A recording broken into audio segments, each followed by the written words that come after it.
Hello friends, in this video we are going to talk about transformation of degrees। हालांकि transformation of degrees जो previous video में हमने समझ लिया है, लेकिन इसमें हम केवल ये बात करेंगे कि क्वेश्चन पूछने का तरीका क्या होता है एग्जाम में। कभी कभी क्या होता है कि क्वेश्चन जो है वो इनडायरेक्ट भी पूछा जाता है, तो ये मैं आपको थोड़ा सा समझा देता हूँ। उस वीडियो में मैं ये बात समझा नहीं पाया। देखिए जैसे ये सारे एग्जाम्पल्स लिखे हुए हैं, ये प्रीवियस वीडियो में हमने इनका ट्रांसफॉर्मेशन समझ लिया है, लेकिन क्वेश्चन पूछने का तरीका देखिए आप। जैसे मान लो ये एग्जांपल आपका, ये फर्स्ट सेंटेंस जो होगा ये क्वेश्चन के रूप में एग्जाम में आ जाता है, Sunil is fatter than Shubham. अब मान लीजिए इसके लिए क्वेश्चन जो है वो दो तरह से बनाए जा सकते हैं। क्योंकि यहाँ कंपेरिजन दो के बीच में हो रहा है, तो इसकी कंपेरेटिव डिग्री दी हुई तो पॉजिटिव ही बनेगी। तो एक तरीका तो ये हुआ, आपसे बोल दिया change the degree without changing the meaning, change the degree without changing the meaning. तो इसका मतलब ये हुआ कि कंपैरेटिव है, इसको पॉजिटिव में चेंज करना है, लेकिन कंपैरेटिव और पॉजिटिव का जो मीनिंग निकलता है वो सेम निकलता है, दोनों के मीनिंग में कोई डिफरेंस नहीं होता है। इसलिए वो ये इंस्ट्रक्शन आपको दे सकते हैं कि change the degree without changing the meaning. तो देखिए ये डिग्री बनेगी उसकी, Shubham is not as fit as Sunil. दोनों का मीनिंग सेम निकल रहा है। इसका मतलब ये हुआ कि सुनील जो है वो शुभम से ज्यादा मोटा है, और इसका मतलब ये हुआ कि सुनील उतना मोटा नहीं है जितना, सॉरी शुभम उतना मोटा नहीं है जितना सुनील। मतलब वही हुआ, दोनों का मीनिंग सेम निकल रहा है। इसलिए एक तरीका तो ये हो गया change the degree without changing the meaning. तो आपको कंफ्यूज होने की जरूरत नहीं है। अगर कंपैरेटिव डिग्री दी हुई है तो उसको पॉजिटिव में चेंज कर देंगे, अगर पॉजिटिव दी हुई है तो उसको कंपैरेटिव में चेंज कर देंगे। एक तो ये हो गया। दूसरा तरीका, ये मान लो यही क्वेश्चन है, Sunil is fatter than Shubham. आपसे कह दिया use as adjective as and write the sentence, तो भी आपको वही करना है, एस एडजेक्टिव एस, मतलब पॉजिटिव डिग्री में चेंज करवाने का बोल रहे हैं वो। ठीक है, बात वही कही उन्होंने, इनडायरेक्ट बोल दिया आपसे। दूसरा और तीसरा तरीका ये हो सकता है कि वो कहें कि use fat, FAT fat, use fat and write the sentence. तो ये फैट पॉजिटिव डिग्री में ही आ रहा है, ये हो गया। ठीक है, तो ये अलग अलग तरीके हैं क्वेश्चन पूछने के।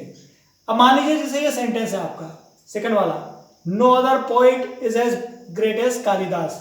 अब मान लीजिए ये क्वेश्चन आ गया एग्जाम में और इसकी डिग्री वो चेंज करवाना चाहते हैं, तो उन्होंने केवल इतना बोल दिया use greater and write the sentence.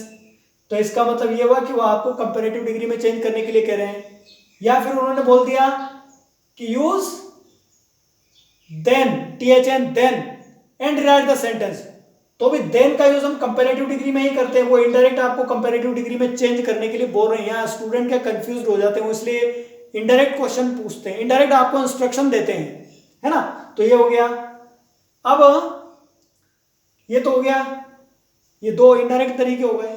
Direct तरीका क्या है, डिग्री का नाम दे दो, जैसे दिया हुआ no other poet is as great as Kalidas, और आपसे बोल दिया चेंज इनटू कंपैरेटिव डिग्री या change into superlative degree. Degree का नाम दे दिया तो कोई कंफ्यूजन है ही नहीं, लेकिन कभी कभी वो इनडायरेक्ट भी इंस्ट्रक्शन दे देते हैं, तो ये चीज भी समझना जरूरी है।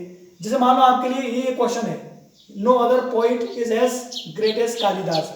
अब आपसे कह दिया use greatest and write the sentence, तो इसका मतलब ग्रेटेस्ट का यूज आपसे वो करवा रहे हैं, इसका मतलब वो सुपरलेटिव डिग्री में ही चेंज करने के लिए बोल रहे हैं। तो ये जो है इनडायरेक्ट इंस्ट्रक्शन देने के तरीके हैं। बात वही है, लेकिन उन्होंने डायरेक्ट ना कहते हुए इनडायरेक्ट बोल दिया। अभी आपको समझना है कि वो क्वेश्चन में हमसे करवाना क्या चाह रहे हैं। देखिए जैसे मान लो थोड़ी देर के लिए ये क्वेश्चन है, ठीक, ये सेंटेंस, ये जो आपका दिया third example, Sunita is the most beautiful girl of the class. ठीक है, ये हो गया। अब मान लीजिए आपसे वो पॉजिटिव डिग्री में चेंज करवाना चाहते हैं, ये तो सुपरलेटिव डिग्री है अभी, तो आपको बोल देंगे वो पॉजिटिव डिग्री के लिए केवल इतना बोल देंगे use S beautiful S, S beautiful S and write the sentence. तो एक तरीका तो ये हो गया। दूसरा तरीका ये हो गया use beautiful and write the sentence, तो भी मतलब वही हुआ कि पॉजिटिव में चेंज करवा रहे हैं। और तीसरा तरीका तो वही डायरेक्ट नाम ले देंगे डिग्री का, चेंज इनटू पॉजिटिव डिग्री, ये हो गया। अब मान लीजिए यही क्वेश्चन है आपका और आपसे कह दिया use more in place of most and write the sentence. इसका मतलब वो आपसे इस सेंटेंस को कंपैरेटिव डिग्री में चेंज करने के लिए बोल रहे हैं। तो कंपैरेटिव डिग्री का जो पूरा वर्ड ऑर्डर उसको हम फॉलो करेंगे, उसमें देन का भी यूज करेंगे, एनी अदर का भी यूज करेंगे, है ना, ये चीजें। तो ये समझने वाली बातें हैं। कभी कभी क्वेश्चन डायरेक्ट ना पूछते हुए डायरेक्ट पूछ लेते हैं, तो ये चीजें भी एक्सप्लेन करना आपको जरूरी था, नहीं तो पूरा आता है आपको, लेकिन जो है दिक्कत वहां आ गई कि आप समझ नहीं पाएंगे क्वेश्चन में क्या करवाना चाह रहे हो। तो ये इनडायरेक्ट तरीके से भी क्वेश्चन पूछा जा सकता है एग्जाम में, कॉम्पिटिटिव एग्जाम में भी और बोर्ड एग्जाम्स में भी। तो इस चीज को आप ध्यान में रखें। Okay, thank you.